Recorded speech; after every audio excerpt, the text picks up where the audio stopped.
A Valley record falls in Roma as Gladiators running back Orly Solis. You see him here against Laredo LBJ, getting it done against Laredo Figueroa at home this past Friday. 460 yards, 5 touchdowns, breaking Mishak Rivas' record for Weslaco back when he played against San Benito in 07. And Orly, of course, is our top performer for rushers of week 2 by a long way. 460 yards, 5 touchdowns. But look at the McAllen and McAllen Rowe rushers, Ricky Rodriguez and the quarterback Justin Owens, 195, 193 yards and 3 scores for each of them. Receivers, CJ Gallegos, we showed you him, 3 touchdowns. Jesse Diaz of McAllen Rowe, Michael Arguelles of Edinburgh Vela. And top quarterbacks, it's McAllen Rowe again, an offensive spectacle on Friday. Justin Owens, Fred Hover, Brandon Garza with 4 touchdowns as well. Let's talk a little bit about Roma and what Orly Solis was able to do, Todd, because it was impressive. Oh, absolutely. You know, some of the first comments coming out of that game was, oh, it was against Laredo Figueroa, but I don't care if you run for 460 yards against anybody. That is really impressive.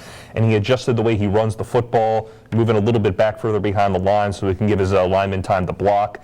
That's a smart move to make, and it obviously paid off. Let's talk a little more 4A football, specifically Mission, who went to the Coastal Bend on Friday and played a tough game against a tough Toloso Midway team. It was tied 13-13 all the way until the 4th quarter when Toloso Midway just drove the ball and finally the Mission defense gave up a touchdown here at the end, and it was 20-13.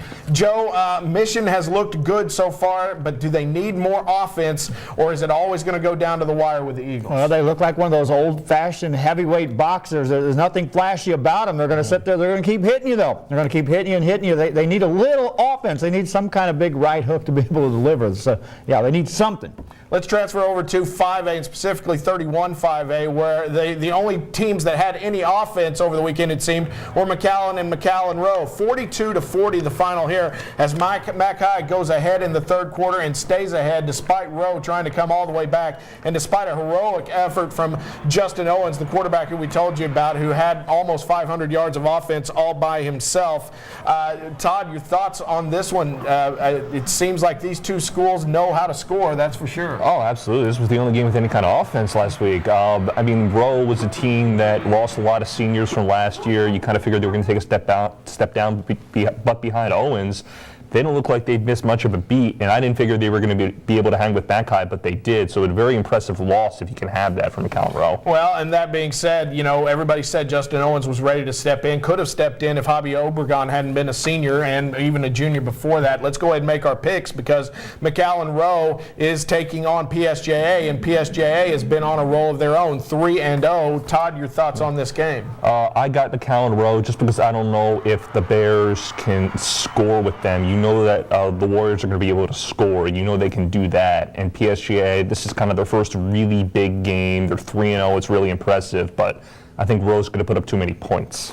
Steve Marroquin getting a win against his old school. He was the offensive coordinator at PSJA Memorial. Now he has to take on a Warriors team that looks pretty impressive. Yeah, and a Warriors team that suddenly their quarterback isn't running the ball every time. That was the early scout, was that he ran it way too quick. He made the decision to run. Now you see him throwing the ball. Rowe's going to get better and better on offense. I don't think the Bears can outscore him. Well, let's make it 3 in a row. Despite the fact that McAllen Rowe is 1-2 and PSJA is 3-0, I still think the Warriors are the top team in this one, and they'll even their record at 1-1 in district. Meanwhile, another big win for San Benito coming up with a defensive stop of McAllen Memorial in the second half of another rain-filled game at Bobby Morrow Stadium on Friday.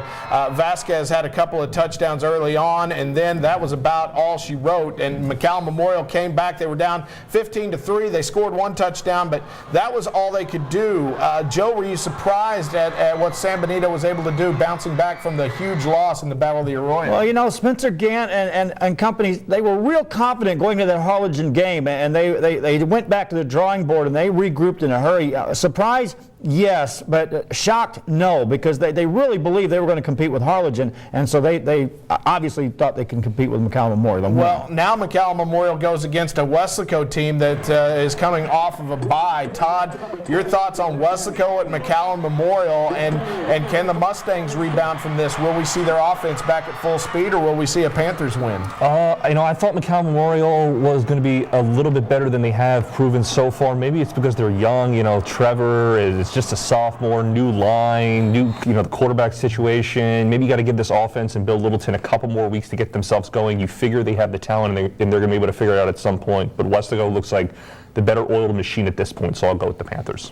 Your thoughts? If Memorial had trouble stopping San Benito's running game, they're going to have a lot of trouble stopping Westaco's running game. Westaco gets this one. Yeah, let's make it 3 for 3, and I'll take Westaco to win this one as well, even though they are playing at Veterans Memorial Stadium in McAllen. We are coming right back on Sunday Sports Extra. We're going to talk about some of the smaller schools, including those LaGruya Gators, who are looking good. Also, La Feria taking on Santa Rosa. It's all next.